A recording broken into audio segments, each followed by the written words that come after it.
એક દાડો ભંબરકોડા મેરડી માતા બેઠી હતી અને ભંબરકોડે કલેક્ટરની બદલી થઈ એટલે કલેક્ટરે ચોકન દારૂ બોકડા ચડતા એટલે કલેક્ટર ભણેલા ગણેલા હતા, માનતા નતા કે આ બધું દારૂ ને બોકડા બધું શું છે. બી પ્રોફેશનલ.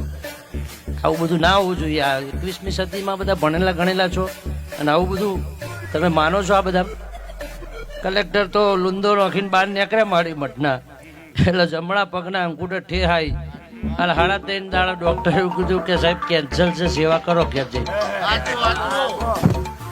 એટલે ગામડે ગામડે ભટક્યો, દવાખાને ભટક્યો, 1 વાર રિપોર્ટ 2 વાર રિપોર્ટ 10 વાર કરાય તો એનું એ જ નીકળ્યું.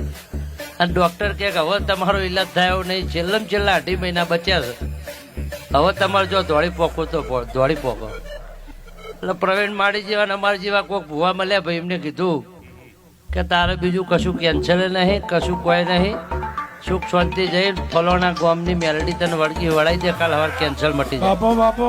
એટલે સવારે હવા પર દાડો ઉગ્યો, ભમર ઘોડા જઈને નમી પડ્યો અને કે મને ખબર પડતી નથી કે શું કહેવાય, માતા શું કહેવાય, દેવ શું કહેવાય. અમે તો ઈષ્ટદેવને પૂજીએ છીએ એટલે કીધું નથી એવું બધું કંઈ.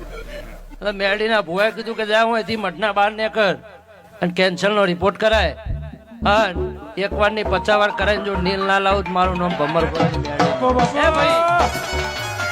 એટલે 3.5 દાડે રિપોર્ટ કરાયો, કેન્સર ચૂસીજી અને એના દારૂ ને એના બોકડા કોઈના બાપની મજા લો બંધ કરી બતાવો.